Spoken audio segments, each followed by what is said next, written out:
कुदरत का एक कमाल रेंडियर ठंडे आर्कटिक में जिंदा रहने की अजीब काबिलियत दिखाते हैं। 50 डिग्री मिनस में भी ये डट कर टिक जाते हैं। ये लेजेंडरी जानवर हजारों किलोमीटर मिग्रेट करते हैं। इनके आंखों का कलर सीजन के हिसाब से बदलता है। ये कुदरत का एक बड़ा कमाल है। रेंडियर पोलर इलाकों में, जहां बर्फ और बर्फानी तूफान चलता रहता है, सूरज देखना भी मुश्किल होता है। जिंदा रहना एक बड़ी जुंग है, जैसे एक ट्रूपर सर्दियों में चढ़ना। फिर भी हिम्मत और जीने की चाह के साथ रेंडियर हिम्मत से इन मुश्किल हालात का सामना करते हैं, कुदरत की ताकत और अडेप्टेबिलिटी दिखाते हैं। बिल्कुल योद्धाओं की तरह। कभी सोचा है कि रेंडियर कैसे रहते हैं? हमारे साथ चलो इन मिस्टीरियस जानवरों की दुनिया में और जवाब ढूंढो। वीडियो देख कर पता चल जाएगा। ये रेंडियर लोग एक्सट्रीम नॉर्थ में रहते हैं, जिसे हम आर्कटिक कहते हैं। इनका घर north America, Greenland, Scandinavian countries और नॉर्दर्न रशिया तक फैला है। ये जगहें अपने लंबे डार्क विंटर्स और छोटे ठंडे समर्स के लिए फेमस हैं। इन वीरान इलाकों में सर्वाइव करना एक बहुत बड़ा काम है। यहाँ टेम्परेचर -50 डिग्री सेल्सियस तक जा सकता है, बिल्कुल कहानियों जैसा बोन चिलिंग ठंड। फिर भी रेंडियर ने इस एक्सट्रीम एनवायरनमेंट के हिसाब से खुद को बढ़िया ढंग से अडेप्ट कर लिया है। इनका थिक फर इन्हें कड़ाके की ठंड से बचाता है, जबकि इनके चौड़े हूव्स इन्हें स्नो और आइस पर आसानी से चलने में मदद करते हैं। सच्चे आइस क्लाइंबर्स। आप क्या सोचते हैं, रेंडियर की पॉपुलेशन सबसे ज्यादा कहां होगी? रेंडियर झुंड में आर्कटिक के अक्रॉस माइग्रेट करते हैं और दुनिया के सबसे हार्श क्लाइमेटिक कंडीशंस में सर्वाइव करते हैं, बिल्कुल नॉर्थ के मॉडर्न नोमैड्स। कमेंट्स में बताओ कि आपको लगता है ज्यादातर रेंडियर कौन से कॉन्टिनेंट में रहते हैं? बिल्कुल सही, ज्यादातर रेंडियर एशिया में रहते हैं, जो दुनिया का सबसे बड़ा कॉन्टिनेंट है। खास तौर पर साइबेरिया इनका एक इंपॉर्टेंट हैबिटेट है। ये वहां वास्ट कॉनिफरस फॉरेस्ट्स में ऐसे रहते हैं जैसे अपने ही घर में हों। दुहक की बात है कि क्लाइमेट चेंज इस रीजन में इनके हैबिटेट के लिए खतरा बन रहा है। इसका असर सिर्फ रेंडियर पर ही नहीं, बल्कि उन सभी क्रीचर्स पर पड़ता है जो उनके इकोसिस्टम को शेयर करते हैं। हमें याद रखना चाहिए कि प्लैनेट को प्रोटेक्ट करने का मतलब इन मैजिकल एनिमल्स को भी प्रोटेक्ट करना है। ये रेंडियर जबरदस्त तरीके से ठंडे मौसम में रहने के लिए ढल गए हैं। सबसे जरूरी चीज, बिल्कुल इनका मोटा फर। बालों की ये दोहरी परत जानवरों की दुनिया में सबसे बढ़िया इंसुलेशन देती है, बिल्कुल एक अच्छे विंटर जैकेट की तरह। ऊपर वाले बाल लंबे, मोटे और पानी को दूर भगाने वाले होते हैं। अंदर की परत नरम और घनी होती है और शरीर की गर्मी को अंदर रखती है। ये फर इतना अच्छा है कि जब बर्फ गिरती है तो पिघलती तक नहीं। उन्हें अंगीठी के पास बैठे जैसा गर्म लगता होगा। रेंडियर का एक और खास बदलाव है उनके आंखों का रंग बदलना मौसम के हिसाब से। गर्मियों में उनकी आंखें सुनहरी होती हैं और सर्दियों में नीली हो जाती हैं। इससे सर्दियों के अंधेरे महीनों में ज्यादा रोशनी आंखों में जा पाती है और उन्हें साफ दिखाई देता है। सोचो, अगर तुम्हारी आंखों का रंग भी मौसम के हिसाब से बदलता, कौन सा रंग चुनते? हमें कमेंट्स में बताओ। एनर्जी बचाने और गर्म रहने के लिए रेंडियर अपने मेटाबॉलिज्म को धीमा कर देते हैं, भालू की तरह जो सर्दियों में सोते हैं, बिल्कुल हमारी तरह छुट्टियों में, जब हम सोफे से हिलते भी नहीं। और उनकी नाक की बनावट खास होती है, जो ठंडी हवा को गर्म कर देती है फेफड़ों तक पहुंचने से पहले। इन सब वजह से रेंडियर बहुत ज्यादा ठंड में भी रह सकते हैं, -50 डिग्री सेल्सियस तक। कमाल है ना? ये जानवर दिखाते हैं कि कुदरत के हिसाब से कैसे ढला जा सकता है और जिंदा रहने के लिए हम कितने अनोखे हो सकते हैं।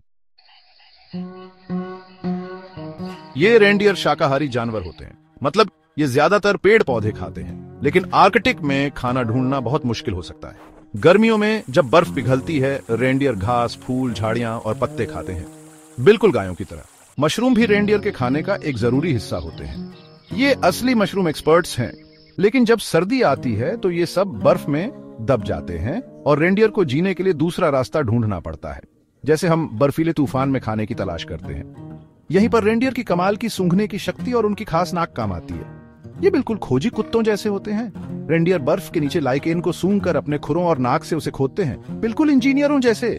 लाइकेन एक धीरे धीरे बढ़ने वाला पौधा है जो ठंडे और सूखे मौसम में उगता है। इसमें बहुत सारे पोषक तत्व होते हैं और सर्दियों में रेंडियर के लिए ये जिंदगी का आधार होता है।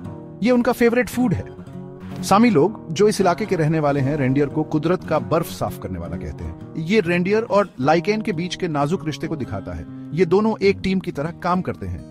रेंडियर लाइकेन पर निर्भर करते हैं और लाइकेन को धूप के लिए रेंडियर द्वारा बर्फ हटवाने की जरूरत होती है ताकि वो प्रकाश संश्लेषण कर सके।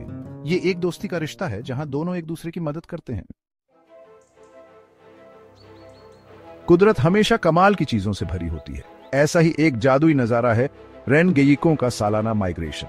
ये दुनिया के किसी भी जमीनी मामल का सबसे लंबा माइग्रेशन है और ये हजारों सालों से चलता आ रहा है। हर स्प्रिंग जैसे ही बर्फ पिघलती है, दिन लंबे होने लगते हैं। रेनडियर नॉर्थ की तरफ नए और हरे भरे मैदानों की ओर चल पड़ते हैं। ये सफर उन्हें जंगलों, नदियों और ग्लेशियर्स के पार सैकड़ों, कभी कभी हजारों किलोमीटर्स तक ले जाता है, जैसे वो यूरेशिया का एक बड़ा क्रॉसिंग कर रहे हों। माइग्रेशन के दौरान रेनडियर बड़े बड़े झुंडों में इकट्ठा हो जाते हैं। ये झुंड, जिनमें दसियों या लाखों रेनडियर होते हैं, पूरे होराइजन को ढक लेते हैं, मानो जानवरों का एक अनंत समुंदर हो, चींटियों की कतार जैसी एक पूरी आर्मी। ये नज़ारा हमें कुदरत की ताकत के आगे छोटा महसूस कराता है। ये जानवर इतना लंबा सफर कैसे तय करते हैं? इसका जवाब है इनकी अद्भुत सहन शक्ति और डायरेक्शन की समझ। रेनडियर नेचुरली ही सूरज, तारों और धरती के मैग्नेटिक फील्ड का इस्तेमाल रास्ता ढूंढने के लिए करते हैं, जैसे हमारे पूर्वज तारों को देखकर रास्ता ढूंढा करते थे। सोचो, हर साल 5000 किलोमीटर्स चलना, बहुत ज्यादा डिस्टेंस है। सोचो, मिलान से रोम लगभग 600 किलोमीटर्स है। ये लगभग 10 मिलियन स्टेप्स के बराबर है। सच्चे मैराथन चैंपियन है ना? कमेंट्स में लिखो कि आपको क्या लगता है, एक जानवर इतना कैसे चल सकता है? इस मुश्किल सफर में रेनडियर कई खतरों का सामना करते हैं। भूख, थकान, प्रेडेटर्स और तेज नदियां, ये कुछ मुश्किलें हैं जिनसे उन्हें माइग्रेशन के दौरान गुजरना पड़ता है। इन मुश्किलों के बावजूद रेनडियर हर साल ये कमाल का माइग्रेशन करते हैं और हमें कुदरत की ताकत और रेजिलियंस दिखाते हैं। ये शानदार आर्कटिक क्रीचर्स अपनी लाइफ में बहुत सारे खतरों का सामना करते हैं। इनमें से सबसे इंपॉर्टेंट है natural predators. Wolves, bears, lynx और यहां तक कि ईगल्स भी रेनडियर का शिकार करने वाले प्रेडेटर्स में से हैं। इनमें से वोल्व्स रेनडियर के लिए सबसे बड़ी धमकियों में से एक हैं, बिल्कुल कहानियों वाले बिग बैड वोल्फ की तरह। वोल्व्स के झुंड, खासकर बच्चों, बूढ़े या बीमार रेनडियर को निशाना बनाते हैं, लेकिन रेनडियर आसान शिकार नहीं है। झुंड में रहना प्रेडेटर्स से बचने में बहुत हेल्पफुल होता है, एक वेल ट्रेन्ड आर्मी की तरह। जब वोल्व्स का झुंड पास आता है तो रेनडियर एक डिफेंसिव सर्कल बनाते हैं, बिल्कुल रोमन टेस्टागिनी की तरह। छोटे और कमजोर रेनडियर को बीच में सुरक्षित रखा जाता है, जैसे कोई कीमती खजाना हो। बड़े रेनडियर अपने खुर और तेज सींगों से अपना बचाव करते हैं। रेनडियर बिल्कुल भी आसान शिकार नहीं होते। ग्रुप में भागकर वो प्रेडेटर्स से अमेजिंग स्पीड से बच सकते हैं, जैसे कोई फ्रेचरोसा। उनकी स्पीड और एजिलिटी उन्हें भागने में मदद करती है, बिल्कुल अगिल स्क्विरल्स की तरह। वो 80 किलोमीटर पर एच तक की स्पीड से भाग सकते हैं और ये स्पीड लंबा टाइम मेंटेन कर सकते हैं, जैसे रियल फॉर्मूला 1 ड्राइवर्स। नेचर के बैलेंस में प्रेडेटर्स और प्रे के बीच यह लड़ाई इकोसिस्टम के सही काम करने के लिए बहुत इंपॉर्टेंट है। ये नेचुरल फूड चेन की तरह है। प्रेडेटर्स प्रे की पॉपुलेशन को कंट्रोल करते हैं, जिससे ज्यादा चराई और बीमारियों को फैलने से रोकते हैं, बिल्कुल ट्रैफिक पुलिस की तरह जो ऑर्डर मेंटेन करते हैं। ये खूबसूरत जानवर आर्कटिक के प्रतीक दुर्भाग्य से कई खतरों का सामना कर रहे हैं। जलवायु परिवर्तन, घटता हुआ आवास, शिकार और औद्योगिक गतिविधियां मुख्य कारक हैं जो बारहसिंघा के भविष्य को खतरे में डाल रहे हैं।